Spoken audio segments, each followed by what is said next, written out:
Apa pandangan pendapat Ustadz tentang jemaah tablik? Jemaah tablik jemaah yang lurus, berdiri atas manhaj ahlus sunnah wal jamaah, bermadhab 4. Kalau di Indonesia rata-rata madhab syafi'i. Kalau di Pakistan, India, Bangladesh, Cina, Turki, mereka bermadhab Hanafi. Kalau di daerah Sri Lanka, Kolombo, Malibar, Gujarat, mereka bermadhab syafi'i. Kalau di Mesir mereka bermadhab syafi'i. Kalau di Libya, Maroko, mereka bermadhab maliki. Tapi secara akidah mereka madhab ahlus sunnah wal jamaah, persis sama dengan kita. Dan tidak ada keputusan majelis ulama mengatakan jemaah tablik sesat. Saya sendiri sudah meneliti sejak tahun 88 dan ikut dakwah di 35 negara bersama jemaah tablik, dan di seluruh Indonesia kecuali Maluku yang belum saya datangi. Jadi jemaah tablik ini mereka mau menegakkan sunnah Nabi sampai yang sekecil-kecilnya, sampai cara potong kuku telunjuk dulu, jari tengah, jari sini, baru kiri ini, terakhir jempol ini. Sampai cara motong kukunya pun dia cara Rasulullah SAW.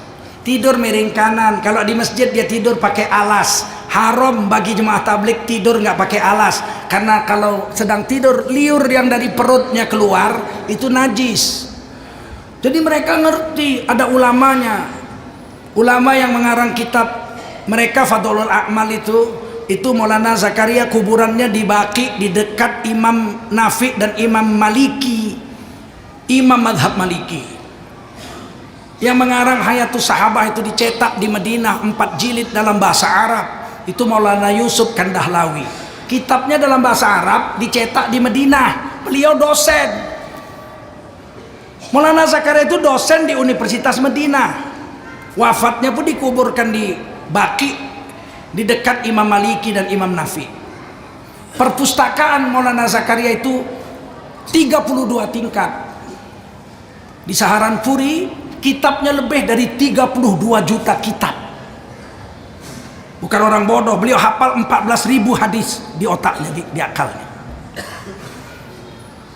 Jadi jangan kita cepat-cepat menuduh jemaah tablik ini sesat. Oh, dia akan meninggalkan anak istri 40 hari, 4 bulan. Ya biar aja lah. TKI itu ninggalkan anak bininya 3 tahun, 4 tahun, 5 tahun, diam aja nya klien.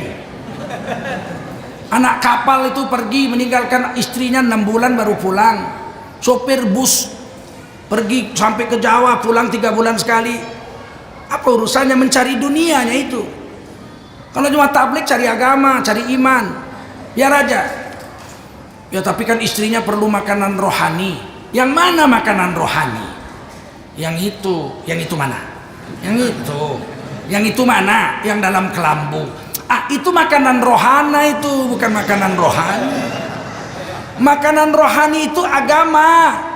Ya ayyuhalladzina amanu qu anfusakum wa ahlikum naro. Jaga anak istrimu dari neraka, ajarin dia agama, ajak dia sholat, wajibkan dia tutup aurat, beri makanan yang halal, ajari dia zikir, bawa dia umroh, pergi haji.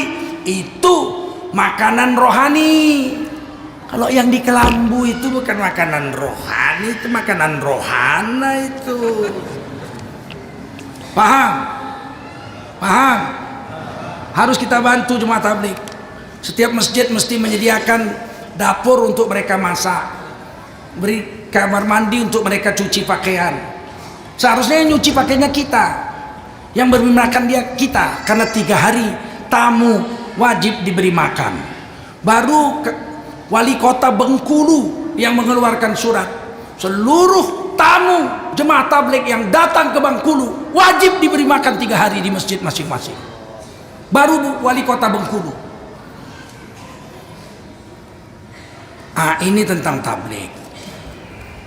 Yang diajaknya bagusnya, preman-preman lagi mabuk, datang dia, assalamualaikum. Marah preman tuh, tapi nggak bisa bilang apa-apa. Waalaikumsalam. Saya pernah ikut itu. Masih remaja-remaja lah saya. Udah kuliah, udah di dosen, tapi belum kawin. Assalamualaikum. Waalaikumsalam. Ada apa? Kita ini bersaudara. Amirnya orang Malaysia. Kita ini bersaudara. Diikat dengan kalimat La ilaha illallah Muhammadur Rasulullah. Hidup tak lama, kejap lagi pun mati. Mari kita siap-siap ke masjid, kita sholat maghrib, kita dengarkan tentang pemikiran iman dan amal soleh. Serap, kamput satu ceret itu disiramkan ke kami. Saya langsung gulung tanganku kungfu lah kawan ini, gue pikir belum tahu dia siapa tengkujulkan lainnya. Kata Amir orang Malaysia tuh, jangan cikgu, jangan cikgu, biar cikgu kita nak kena mesti sabar kita nih cikgu, kita nih dakwah. Apa boleh buat lah, ngalah juga awak. Sampai masjid mandi ganti jubah doa.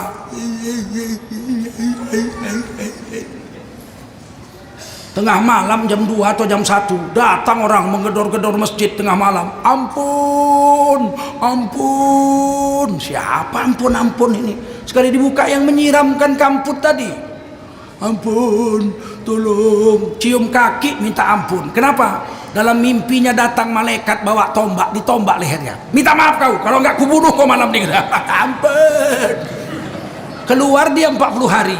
Jadi baik pula preman itu. Jadi memang ada baiknya juga lah jemaah tabligh itu. Kita nggak sanggup kita mendatangi orang. Rasulullah mendatangi, iya. Bahkan Rasulullah mendatangi orang untuk sholat sunat. Lihat di dalam kitab Riyadhus Shalihin, bab sholat sunat. Nabi mengetuk rumah Sayyidina Ali.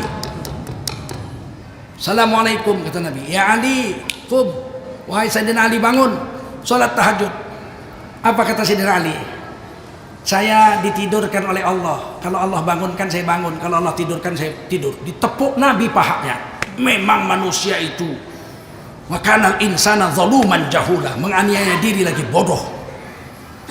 Bayangkan kalau jemaah tabligh ketuk pintu rumah kita tengah malam. Tahajud. Kurasa ditangkap polisi semua langsung.